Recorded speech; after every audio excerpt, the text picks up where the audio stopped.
Y ahora vamos a conocer la experiencia y desmitificar esta figura de la asistencia sexual desde la voz de una asistente sexual de España. Le doy la bienvenida a Mon García Silva, pedagoga y educadora social, escritora y activista de los derechos sexuales de las personas con diversidad funcional y por los derechos laborales de las personas trabajadoras sexuales, prosex y transfeminista, autora del libro La resurrección de las monstruas, asistenta sexual, entre deseos y placeres, responsable del área de comunicación del proyecto asistenciasexual.org de Antonio Centeno. Bienvenida, Mon. ¡Wow! ¡Cuántas cosas! Muchísimas gracias por invitarme a estas jornadas y invitarme a hablar de la asistencia sexual, que para mí es una figura muy importante y de la que se centrará hoy la ponencia. Gracias también, Alexa, por presentarme también.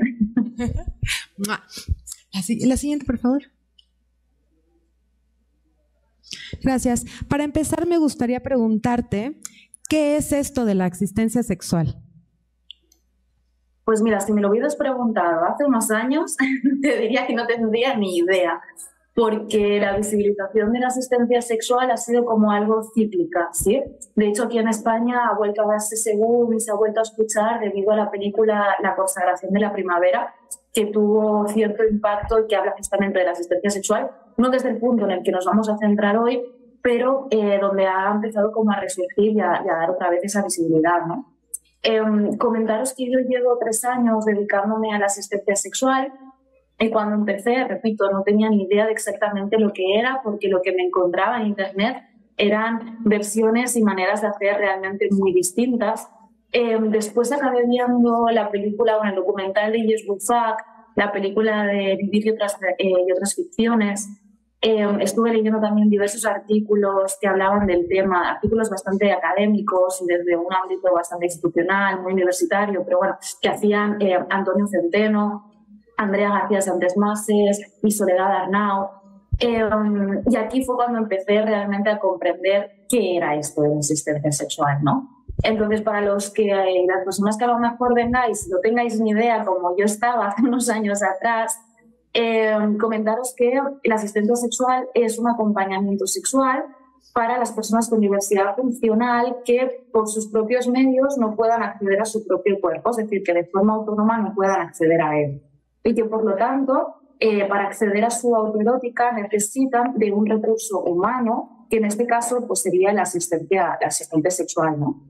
Y este tipo de asistencia se contempla desde un marco instrumental basado en garantizar los derechos de las personas con diversidad funcional.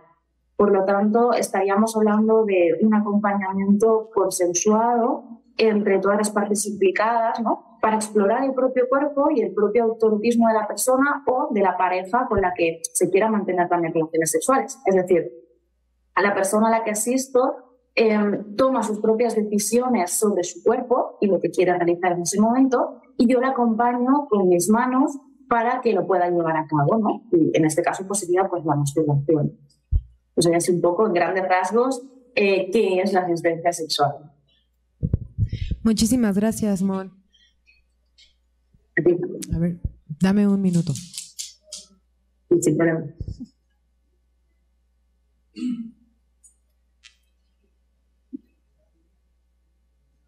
Súper. Vamos a proyectar un videíto para poder comprender un poquito las necesidades de ¿Yo? Perfecto. Yo me masturbo cada día. Yo me masturbo por las mañanas. Jo em masturbo i m'encanta. Yo me masturbo y de momento no estoy ciego. A veces me masturbo solamente por hacer algo. Yo me masturbo, no tanto como antes, pero me masturbo. Yo no me masturbo. Sin apoyos, mi cuerpo no es mío.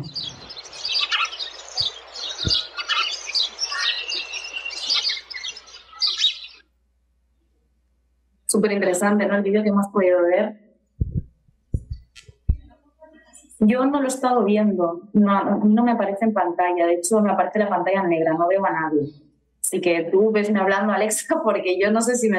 Ahora sí que me estoy viendo. Vale, genial. ¿Le podemos dar a la siguiente? Ok.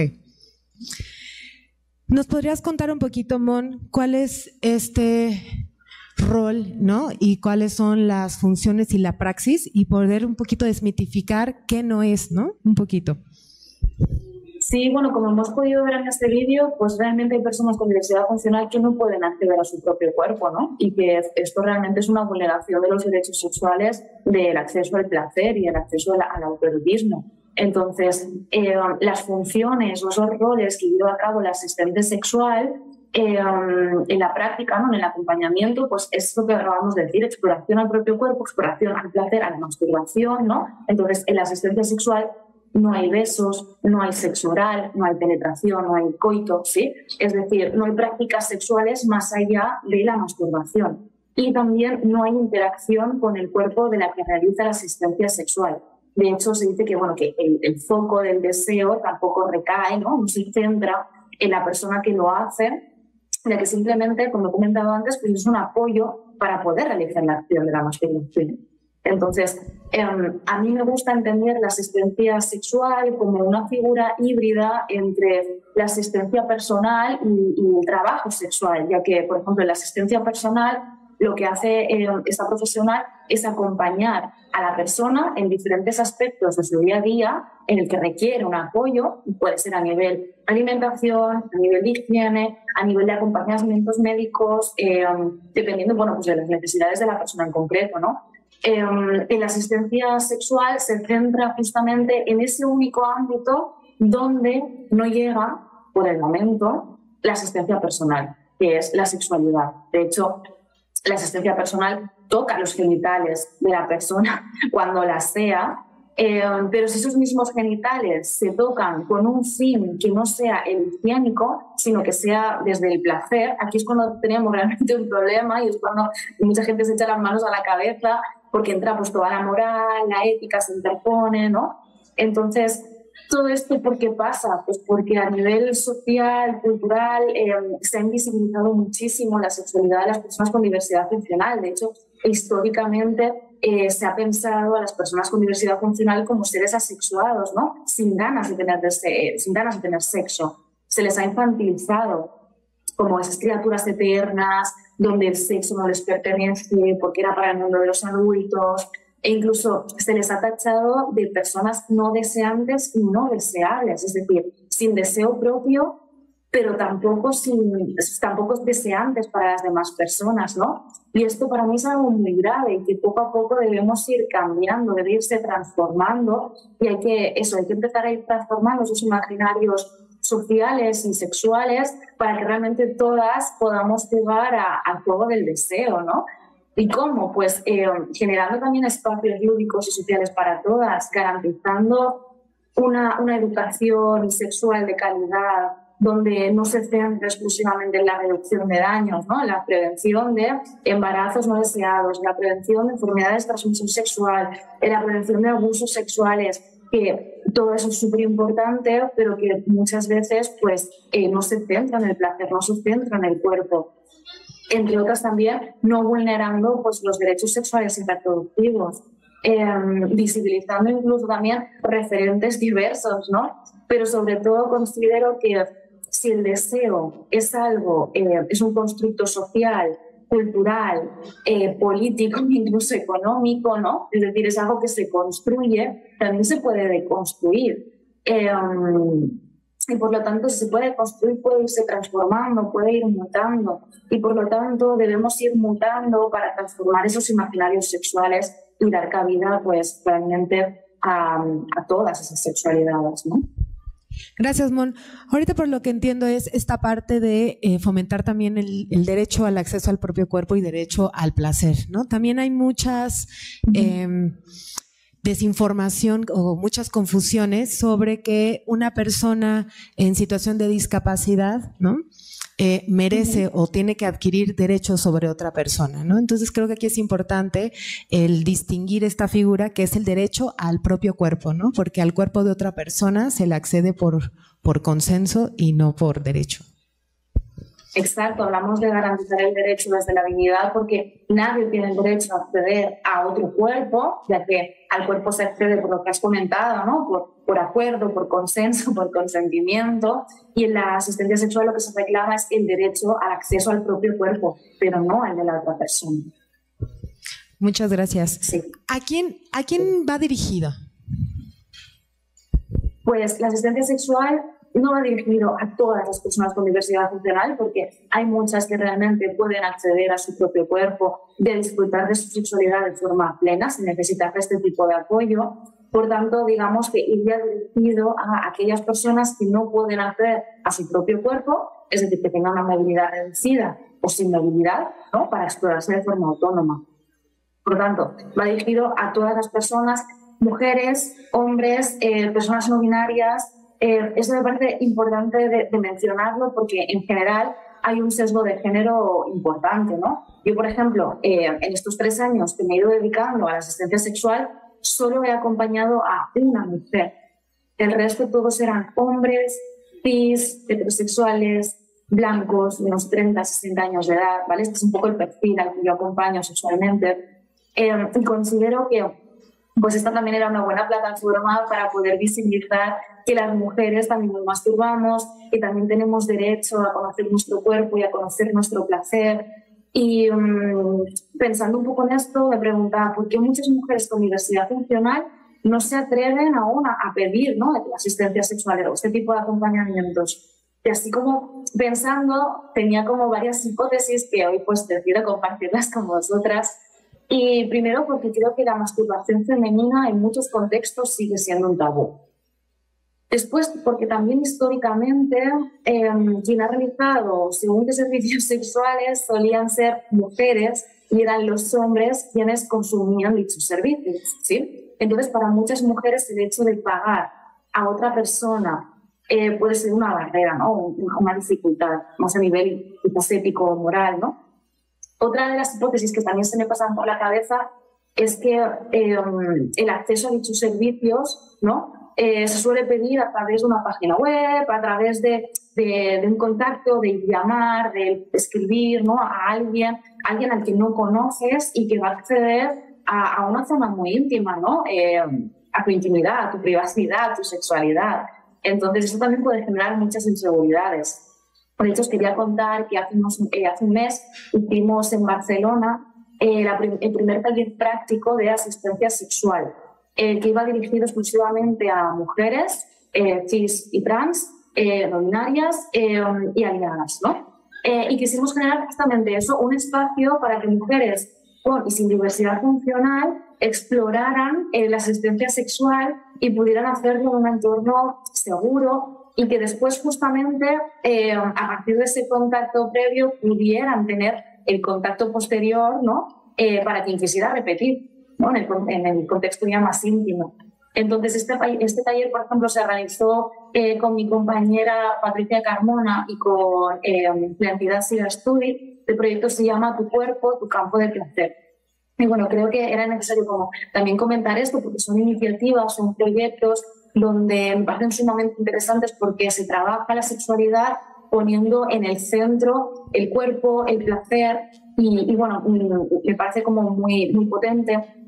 Y volviendo a esas hipótesis que estaba comentando antes, finalmente quería como remarcar que también muchas mujeres, bueno, también le pasa a los hombres, ¿no?, personas con diversidad funcional viven en muchas ocasiones una situación económicamente muy precaria. Y el hecho de muchas veces tener que pagar un hotel, porque bueno, en muchas ocasiones las personas con diversidad funcional o viven institucionalizadas en alguna residencia o viven en casa con la familia. Entonces, el tener ese espacio íntimo muchas veces es un espacio externo, ¿no?, el hotel. Entonces, pagar el hotel, pagar el transporte adaptado, ida y vuelta, pagar la asistencia sexual, pues muchas personas no pueden acceder económicamente, ¿no?, a requerir ese tipo de acompañamientos que repito, que es para acceder a tu propio cuerpo o para incluso tener relaciones con tu pareja, ¿no? Entonces muchas personas pues igual no utilizan este tipo de servicio con la frecuencia que querrían, porque intersecciona ahí todo el tema de la clase social, que también me parecía importante destacar. Mencionas ahorita esta parte del sesgo económico, ¿no? Ya que no todas las personas se pueden permitir el acceder, ¿no?, a su propio cuerpo y al de la pareja. Y también haces la diferencia o el hincapié, ¿no? Porque habemos esta confusión de que la asistencia sexual es para todas las personas con diversidad funcional. Entonces, yo soy una persona con diversidad funcional de tipo motriz, pero muevo mis manos, ¿no? Y puedo acceder a mi propio cuerpo y al de mi pareja. Entonces, para mí no sería necesaria la figura de asistencia sexual, ¿es correcto? Exacto, sí. De hecho, justamente es lo que acabas de decir. Por eso al principio lo quiero remarcar mucho. No es para todas las personas con diversidad funcional, porque hay muchas que exploran su cuerpo y viven su sensualidad de forma súper plena. Sería como para aquellas que realmente requieran de ese recurso humano para poder acceder a su autoerótica. Mon, ¿por qué crees que es necesaria la figura de la asistencia sexual? Pues como he ido remarcando un poco, por garantizar esos derechos sexuales al autoerotismo, esto a nivel individual, después para poder acceder al cuerpo de tu pareja o de las personas con las que quieras mantener algún encuentro sexual, ¿no? Y también porque muchas veces cuando esta figura no se contempla, no se da, se invisibilizan ciertas necesidades o las acaban cubriendo otras personas. Por ejemplo, os voy a contar una anécdota en la que una mamá tiene un hijo con aspecto autista, entre otras discapacidades intelectuales, y en ese momento el chico tenía muchas ganas de explorar su propio cuerpo, pero cada vez que intentaba masturbarse se hacía daño, ¿no? Entonces la mamá fue al centro educativo donde cursaba, ¿no? Adulto, sí, 20 años, para poner en contexto. Y desde el centro educativo no se quisieron mojar, dijeron que, bueno, que por repercusión también en otras familias y demás preferían no tocar el tema, ¿no? O sea, la sexualidad no, la educación sexual no entraba en uno de los ejes educativos o pedagógicos en el centro. Entonces la mamá buscó el recurso fue a un centro de atención primaria de salud. Y bueno, el profesional lo que hizo fue imprimirle un PDF, un manual sobre sexualidad y sobre masturbación. Le dijo, toma, léetelo, ya te espabilarás. Después la mamá, pues claro, se sentía perdida, fue a un terapeuta. El terapeuta lo que le aconsejó es que masturbara ella misma su propio hijo. Entonces, claro, ella me comentaba que cuando descubrió que era la asistencia sexual, pues realmente descubrió como un nuevo mundo, ¿no? Porque ella me contaba que intentó masturbar a su propio hijo tal y como le recomendaba el terapeuta en su momento, y que realmente, bueno, pues acabó llorando y vomitando en el baño, ¿no? Y que después incluso fue el papá como a repetir el proceso y que tampoco se sentía cómodo. Entonces, muchas veces eso, o se acaba invisibilizando unos deseos de acceder al propio cuerpo, o cuando hay esa necesidad y otras personas quieren cubrirlas, no son las personas más adecuadas para cubrirlas, básicamente. Porque que una madre o que un padre o que un familiar tenga que tener ese tipo de prácticas sexuales con sus hijos, pues creo que puede dar lugar a muchas otras dificultades que vayan surgiendo. Entonces, por eso creo que realmente es súper importante que la figura de la asistencia sexual se empiece a reconocer, se empiece a visibilizar, incluso se empiece a regularizar. Gracias, Mon. ¿Y por qué hablamos de garantizar un derecho desde la dignidad? ¿Por qué hablamos de dignidad?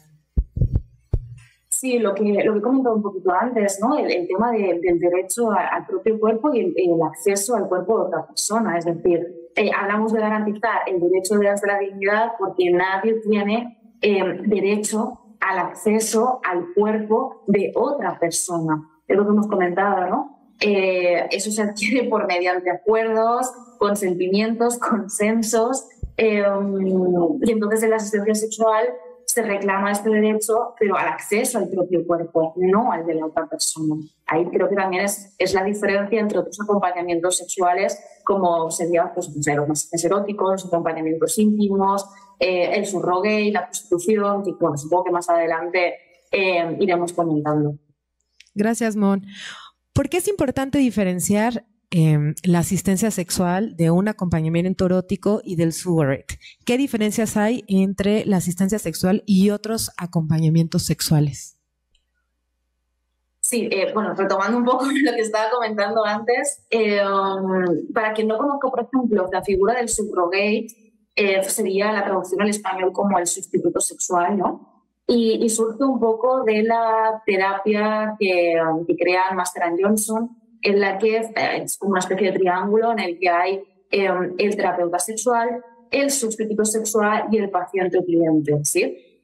Entonces, en esta terapia, pues viene el cliente o el paciente con una determinada dificultad, ¿no? A nivel sexual, pues yo qué sé, por ejemplo, que eyacula demasiado pronto por lo establecido, ¿no? De lo que es el tiempo que una persona con pene tiene que eyacular.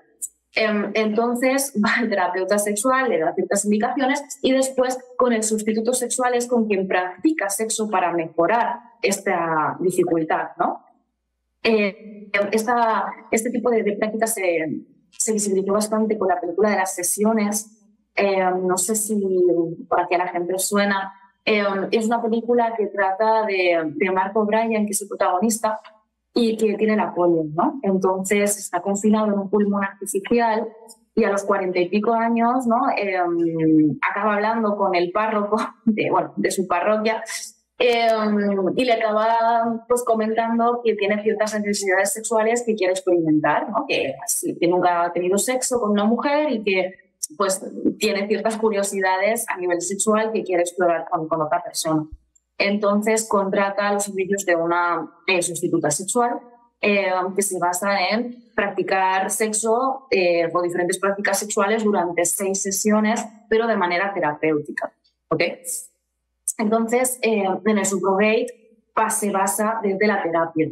En el acompañamiento íntimo y erótico es algo que surge desde Sex Assistant, de Silvina Peirano, que después evoluciona, y aquí en Barcelona, por ejemplo, hay la asociación de Tandem Team, donde también se promueve este tipo de acompañamiento, y aquí realmente cambia mucho la asistencia sexual porque aquí hacen también muchos otros tipos de prácticas sexuales. Y hemos dicho que en la asistencia sexual yo no me desnudo, no acceden a mi cuerpo, no hay besos, no hay penetración, no hay sexo oral, solo es acompañamiento a la masturbación de manera instrumental. En el acompañamiento íntimo y erótico es como, bueno, mucho más libre el acceso y la realización, ¿no? de diferentes prácticas eróticas, también de manera consensuada, pero aquí sería como un aspecto mucho más amplio y más abierto de diferentes prácticas sexuales. ¿Sí? Y eso, entonces, en el acompañamiento íntimo sería un poco esto. En el surrogate, lo que he ido explicando. Habían otros marcos, por ejemplo, el de la prostitución o el de la prostitución inclusiva, que muchas veces en España en Europa, se confunde, y a lo que le llaman en algunos países de insistencia sexual acaba siendo prostitución inclusiva, ¿sí? Prostitución especializada a personas con diversidad funcional. Entonces, bueno, para mí, tanto la asistencia sexual como el resto de acompañamientos entran dentro del paraguas del trabajo sexual, pero con distintos marcos. Pues un marco sería la asistencia, otro marco sería la prostitución, otro marco sería las personas que hacen webcam, otro marco sería las personas que hacen vídeos pornográficos, ¿no? Son diferentes marcos que abarcan el trabajo sexual, pero con diferentes roles y diferentes funciones. Entonces, nada más para recapitular, la asistencia sexual es el derecho al propio cuerpo y el de la pareja, es una asistencia, ¿no? Surrogate es un acompañamiento terapéutico, persona-terapeuta, la pareja suplente y dan como un acompañamiento. Y el acompañamiento erótico ya es algo que se le conoce como la prostitución inclusiva, que ya incluye prácticas y besos, ¿no? Entonces, para diferenciar los marcos, la asistencia sexual, la persona que brinda este acompañamiento, este servicio, no acceden a su cuerpo, no hay besos y la persona no es el foco del deseo, ¿no? Sino es meramente instrumental, para ir como dejando las bases claras. Sí, qué bien te has explicado. Yo aquí enrollándome y dando muchísimos ejemplos, y has venido tú y las has sintetizado en 2 minutos. Mimón, ¿en qué situación legal se encuentra en España? Pues actualmente en España vivimos una situación de legalidad, ¿sí? Porque, como he comentado, es trabajo sexual y, por lo tanto, aquí actualmente el trabajo sexual no es ilegal, pero tampoco está legalizado. Entonces, estamos ahí en un limbo alegal donde no se nos persigue a nivel penal por realizar asistencia sexual, pero que tampoco está reconocible, que por lo tanto tampoco permite tener unas condiciones laborales para las personas que hacemos asistencia sexual pues dignas, ¿no? Como si te dedicas a otro trabajo. Entonces estamos viviendo pues situación de legalidad. Sí que es verdad que en otros países en Europa la situación es diferente. No hay muchos que lo hagan, pero por ejemplo Suiza sí que es un caso que está regularizado y se contempla desde una perspectiva similar a la que lo comenté yo, pero en otros países donde se ha regularizado, desde mi punto de vista, no es tanto asistencia sexual desde el marco que estamos explicando hoy, sino, como he comentado antes, sería prostitución especializada en personas con diversidad funcional. Gracias, Mon. Vamos a ver un video para poder especificar un poquito el rol y las funciones de a quién está dirigido. Se llama Prince Moy. Ese.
Mani, on t'appelle dans le champ d'activité.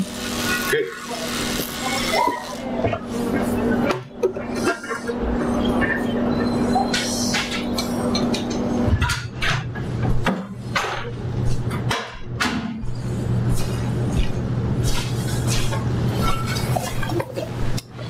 Oui.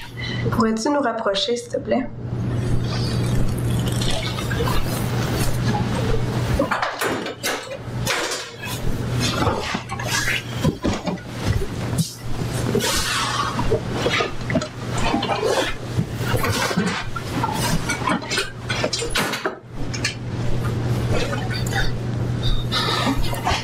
Ça marche pas.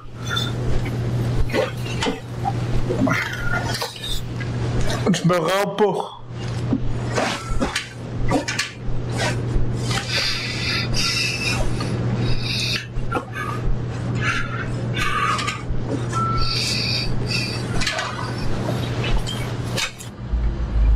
Désolée, mais oui, ici, ça fait partie de votre définition de tâche.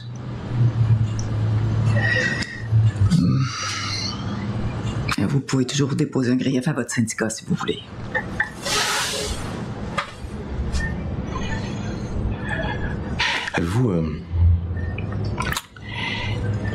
Avez-vous déjà pris le sexe d'un inconnu pour le placer dans celui de sa femme?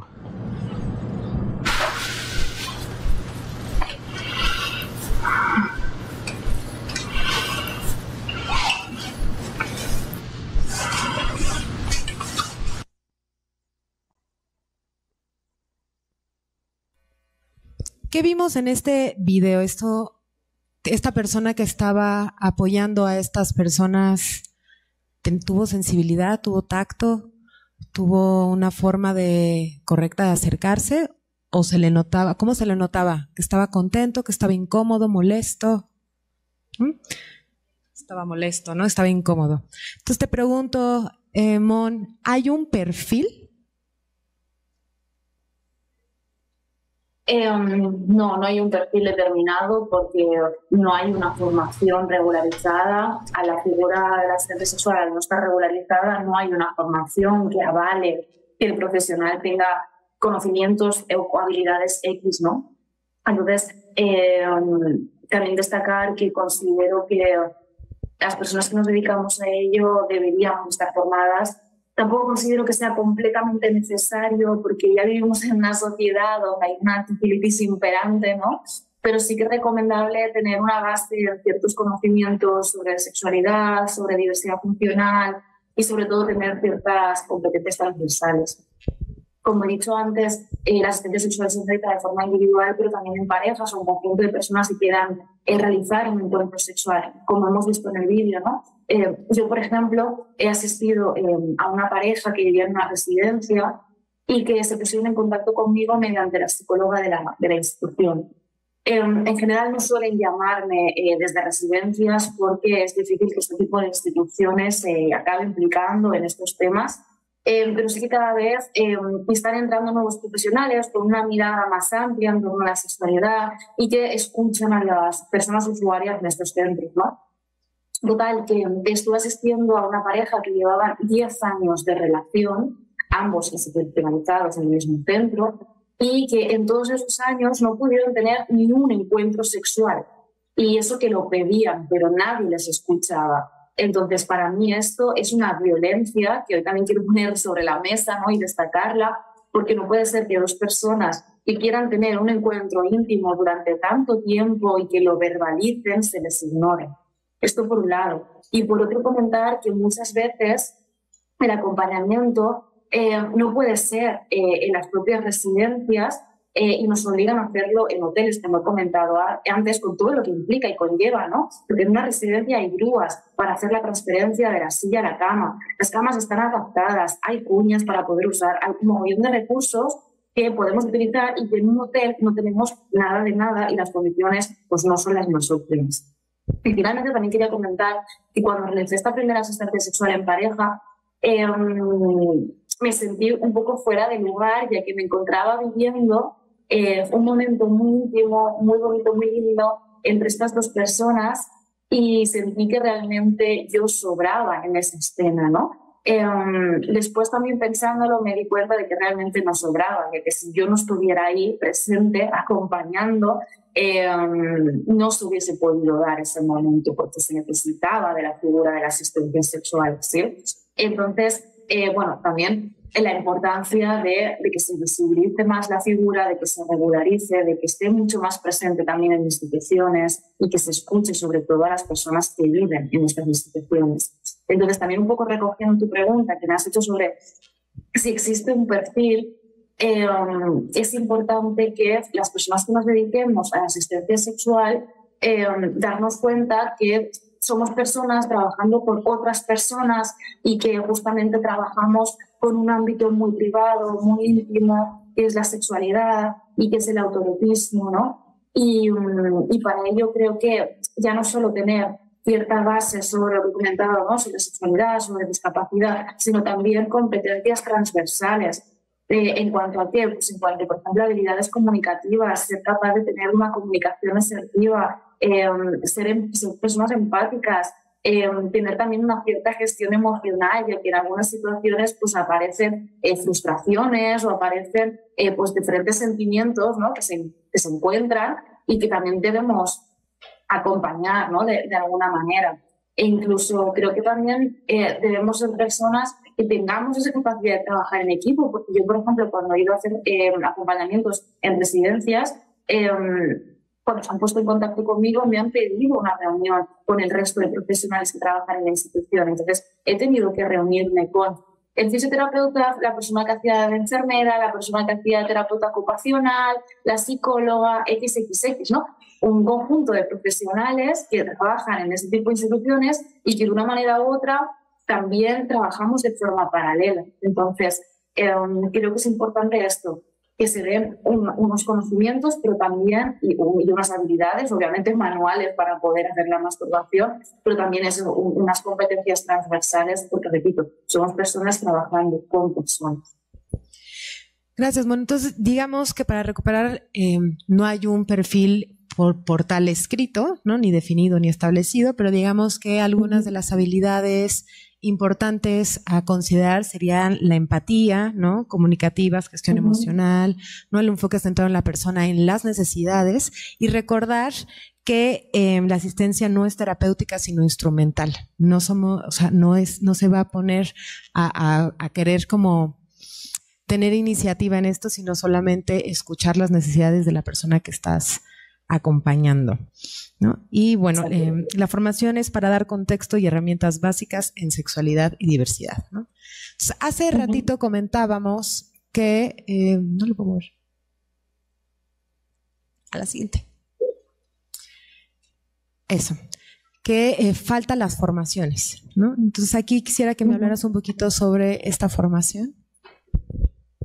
Bueno, pues Alexa y yo juntas desde hace un año que llevamos trabajando en el diseño de la primera formación en diversidades de asistencia sexual, que pudimos ponerla, llevarla a cabo, ¿no? Materializarla con muchas ganas y mucha ilusión este año, en abril, donde realmente pudimos realizar con esas alianzas México-España la primera formación en asistencia sexual, que se dividió en 6 módulos y que pues tocábamos temas relacionados con la sexualidad, relacionados con la diversidad funcional, y donde teorizábamos y poníamos como en materia los diferentes discursos que giran en torno a la asistencia sexual, y hablamos ya de forma mucho más concreta sobre la praxis, sobre cómo realmente hay que trabajar cuando se realiza pues, ese tipo de acompañamiento.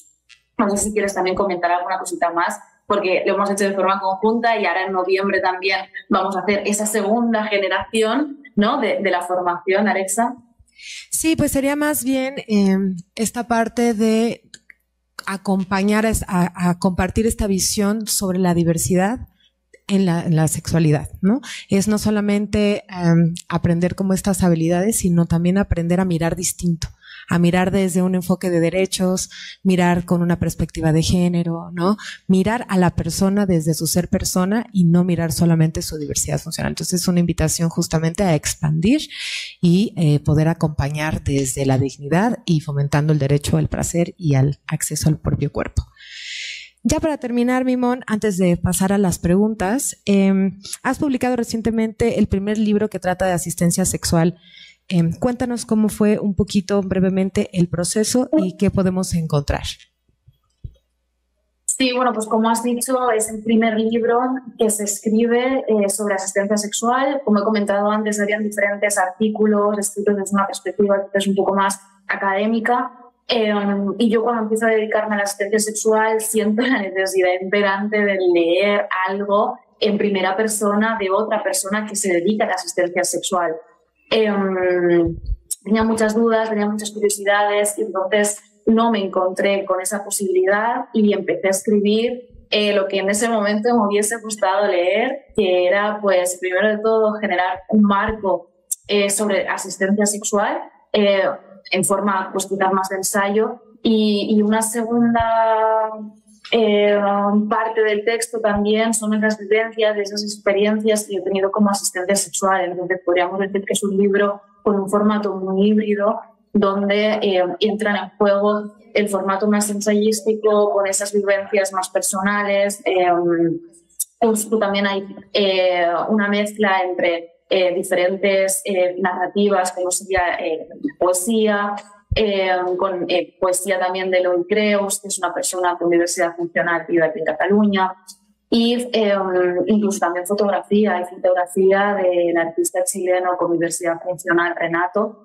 Y justamente pues era un libro en el que sí, era yo la autora, pero quería que a la vez pudiera dar cabida a muchas otras personas que por diferentes situaciones pues igual no tienen esos medios para poder también publicar y entrar en todo este sector que a veces es muy elitista y es complicado, ¿no?, de poder acceder. Entonces me parecía como un buen recurso como para que todas esas voces se escucharan, porque en el fondo no era solo la mía, sino que pudieran entrar cabida pues muchas otras personas. Entonces en el libro lo que nos podemos encontrar es eso, un formato híbrido de ensayo y de experiencia, donde hablo sobre la construcción del deseo, hablo sobre la sexualidad, las experiencias de diversidad, hablo de la asistencia sexual y de otros marcos del trabajo sexual, bueno, entre muchas otras cosas. Entonces os invito desde aquí a todas las que nos estéis escuchando a leerlo. Muchísimas gracias, Mon. Y vamos a pasar a la sección de preguntas. Alexis Sorel pregunta: ¿existe un criterio para la asistencia sexual en caso de adolescentes y en particular en adolescentes con síndrome de Down? En general, como hemos comentado, al no ser una figura reconocida, regularizada, no hay criterios en general en nada. Pero sí que es verdad que la asistencia sexual se basa sobre todo en el acompañamiento a personas con discapacidad física, motriz, para que realmente pues esto, el recurso de mis manos, tus manos, ¿no?, pues sea el que se lleve a cabo. Sí que es verdad que yo he acompañado en ocasiones a personas con discapacidad intelectual, no tenían síndrome de Down, pero tenían, por ejemplo, aspecto autista, ¿no?, u otro tipo de discapacidad intelectual. Y en este caso sí que es verdad que la asistencia sexual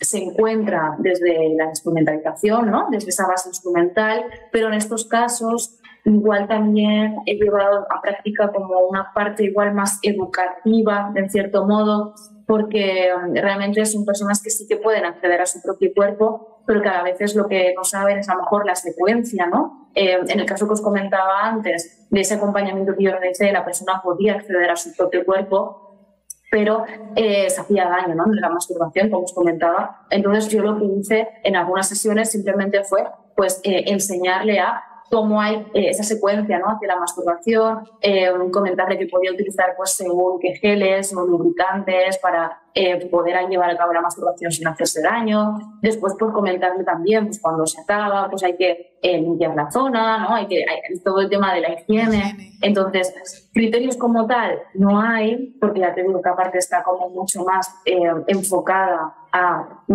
discapacidad física o motriz, para personas que tienen una movilidad muy reducida, sin movilidad. Y por lo tanto, pues bueno, no sé si me he acabado de explicar. Muchas gracias. ¿Está entendido? Sí. Vamos a invitar a preguntas de la audiencia. Perfecto. ¿Cómo podemos saber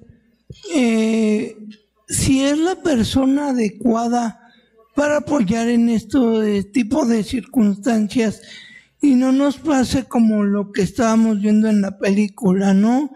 Una persona que realmente malhumorada, no le gusta hacer lo que hace. Entonces, ¿cómo podemos saber si realmente tú nos puedes apoyar en este tipo de casos? Es complicado, pero creo que sobre todo el hablar. Yo, por ejemplo, cuando voy a hacer un acompañamiento, no quedo directamente en la casa de la persona o en el hotel. Normalmente nos llamamos antes, o si no, pues quedamos un ratito antes del encuentro y nos vamos a tomar un café. Y en ese café podemos hablar, ¿no? Y ya ves un poco si hay cierto feeling, si conectas con esa persona, si te das las buenas vibras como para que te acompañe a nivel sexual, que ya puedes ver si está malhumorada o si no, o si realmente es una persona que entiende la asistencia sexual igual que tú. Es sobre todo un momento de encuentro para crear un clima cómodo, porque creo que eso es muy esencial, ¿no? Generar un clima en que todas las personas que estén implicadas se sientan cómodas, se sientan seguras, se sientan en una zona realmente eso, ¿no? Segura, yo creo que esa es la palabra. Y por tanto yo lo que hago es hablar. Y en ese momento aprovechamos para hablar, por ejemplo, de qué expectativas tiene con la asistencia sexual, si entendemos las dos personas lo mismo en asistencia sexual. Le explico qué funciones, o sea, le vuelvo a explicar qué funciones hago yo y cuáles no. Me comenta también en este momento, aprovecha también para comentarme cómo es su movilidad, si hay alguna zona del cuerpo a lo mejor que le duele o que prefiere que no toquemos, cómo tiene la sensibilidad corporal, ¿no? Pues esta zona está más sensible, esta zona tal. Entonces, creo que se basaría en hablar y hablar antes del mismo encuentro, de poder generar ese espacio donde se pueda conversar libremente y donde puedas ver si realmente conectas con esa persona y te vas a sentir cómodo, ¿no? Gracias, Mon. Hola, buenas. Hola, ¿qué tal? ¿Cómo estás? Bueno, yo soy el sexólogo Matías Velázquez. Yo soy un sexólogo humanista y desde el 2017 fui entrenado como surrogate partner. De hecho, por IPSA, y tú conoces a Jerónimo, iniciamos ese proyecto. Y justamente ese proyecto es algo que ha venido desde 2017. Yo trabajo con personas que traen otro tipo de disfunciones más en la parte de sexualidad. No en discapacidad, pero sí en sexualidad. Entonces, yo sí veo todo lo que dijeron, está padrísimo, me encanta. Esta parte yo no veía la parte de discapacidad, ¿sí? Me parece muy interesante, pero quiero mencionarles que hay ciertas cosas que en México, y en mi caso, por ejemplo, aún siendo estudiado de AMSAC y de IMESEX, o sea, todo, siempre hay un estigma muy alto. Y muy alto, ¿por qué? Porque es la doble moral del mexicano. ¿Cómo vas a trabajar con alguien que es vulnerable? Bueno, a ver, espérame, si es sano, seguro, consensuado y con placer, está bien, no tiene por qué estar mal. Y bueno, aquí apunté varias cosas, pero sí, lo tengo que decir es, asistente sexual en México, la verdad es que es bien difícil, ¿sí? Surrogate, bueno, apenas si se conoce, ¿sí? Es algo que los surrogate, de veras, o sea, estamos contados en el mundo, o sea, no solamente es aquí, en el mundo. Y asistente erótico, bueno, la verdad es que tuve que entrenar a algunas mujeres, sí tengo mujeres entrenadas, pero nosotros trabajamos con seres humanos, no nos importa cuál es la condición. O sea, debes de llevar un proceso largo. A mí me costó 2 años entender lo que estaba haciendo y desde el 2017, pues bueno, me ha tocado esta parte. Hay que trabajar con protocolos de placer y erotismo. No se puede trabajar nada más como de, ay, sí, agarro una prostituta. Es difícil, porque la prostituta no tiene un parámetro, no tiene un límite, no tiene un conocimiento de qué puede, no puede. O sea, si yo les pongo por ejemplo, un gesto, que es, por ejemplo, el de ustedes dirán, ¿te está doliendo? No, es que lo estoy disfrutando, pero estoy disfrutando tanto que... O sea, esa es la diferencia, entender esa parte. Nosotros, bueno, yo trabajo desde la parte sensorial, ni siquiera a veces es tocar. A veces es platicar, ¿qué pasa? Una charla erótica que a la persona le permita vivir y disfrutar su sexualidad. ¿Cuáles son los riesgos más altos de esta terapia? Lo pongo, es el enamoramiento del paciente. Casi en el 90%, si no está claro. Por eso a mí me gustó la parte surrogate, porque es una triada terapéutica y ahí sí se trabaja con 3 diferentes, o sea, son 3 figuras: el paciente, lo que es el surrogate y lo que es el terapeuta. Desafortunadamente, aquí ha habido pocas personas. La más importante, hay una crítica social, una doble moral, y la limitante más fuerte también es la limitante económica. No puede ser barato porque es una asistencia que se puede confundir con prostitución. Es correcto. Muchas gracias. Palmi. Quería comentar alguna cosita. ¿Tengo tiempo? ¿Van a hacer otra pregunta? ¿Quieres responder? Vale, lo digo. Sí, contesto rápido porque como haya otra pregunta se me va a ir la cabeza. Muy breve. Me parece interesante lo que ha comentado esta persona. Me ha chirriado un par de cosas. Uno, de lo del enamoramiento del paciente. También puede ser que nos enamoremos nosotras, ¿no? Es decir, somos personas que trabajamos con personas, es un vínculo que se establece bilateral y que siempre recaiga en es la persona con discapacidad o es la persona con tal la que se va a enamorar porque es mucho más vulnerable. Ojo, porque también estamos teniendo un trato muy capacitista y creo que aquí pues podrían darse en los dos encuentros. Esto por un lado. Y segundo, el tema de la prostitución. Yo es que tengo una perspectiva bastante pro-sex, entonces para mí la prostitución es un acompañamiento distinto, pero ni mejor ni peor. Se trabaja desde otros marcos y desde otros modelos y creo que también es una figura necesaria como trabajadora sexual que soy. Y que habrá gente que diga, no, es que yo no quiero que me hagas ningún tipo de acompañamiento sensorial, ni quiero una asistencia sexual como tal, sino que quiero tener sexo. Y también me parece importante visibilizar que pues es otro acompañamiento más y no como jerarquizarlos, ¿no? Ni decir, pues este prevalece por encima del otro o este es mejor o peor, y ahí entramos otra vez con todo el tema de la moral, la ética, que creo que es importante como que empecemos a romper un poco esto. Ya está. Gracias, Mor. La última pregunta. Sí, hola, soy Palmira y yo tengo una opinión al respecto sobre la asistencia sexual. Para ser asistente sexual yo creo que se deben de, aquí en México pues obviamente no lo hay, se debería de regular y siempre y cuando con los hablaban hace rato de un perfil, sí, de un perfil, pero también de algo psicológico, porque hablando desde el trabajo sexual, muchas veces por el dinero pues hacemos muchas cosas, ¿no? Ahora, también hay que tener muchísimo cuidado porque hay una línea muy delgada entre la asistencia sexual que vaya unido a una parafilia. O sea, entonces, el que tengas la empatía, el que psicológicamente tengas el servicio a los demás, y que no te confundas que simplemente por un placer, para complacerte tu parafilia o tu filia, en este caso, pues hay muchísimas parafilias respecto a la discapacidad, ¿no? Entonces, ¿cómo yo voy a estar segura de que la persona que me va a asistir en este momento, pues no está haciendo pues un admirer o un pretender o un devotee o algo por el estilo? Entonces, pues sí debe de haber algún regulamiento y que pues sea algo en lo que estamos trabajando para llegar a ese tipo de cosas, ¿no? Y me imagino que todo esto pues también en España o en otros lados no tienen como que nunca he visto que mencionen ese tipo de cosas en los conversatorios de asistencia sexual, porque sí es muy importante también eso, de que pueden muchas veces disfrazarse de asistencia sexual, pues simplemente para cubrir una parafilia. Gracias. A ti, Palmi. Respecto a esto también, como muy breve, hay un artículo que es muy interesante que habla justamente de los devotees y de todas estas parafilias que tanto Centeno y Andrea García Sánchez Mases. En esta cuestión, yo la verdad es que creo que igual hay quizás un poco más de fetichismo, igual que existe con las personas trans, que hay cierto fetichismo y erotización y demás, pero es que la parafilia para mí, muchas veces todo lo que tiene que ver en torno a la discapacidad se acaba patologizando desde un lado o desde el otro.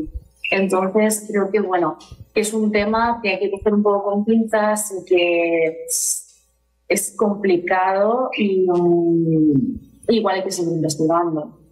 Sí. Bueno, esto sigue. Aquí no para y da mucho para que seguir cuestionándonos y pensando y seguir trabajando.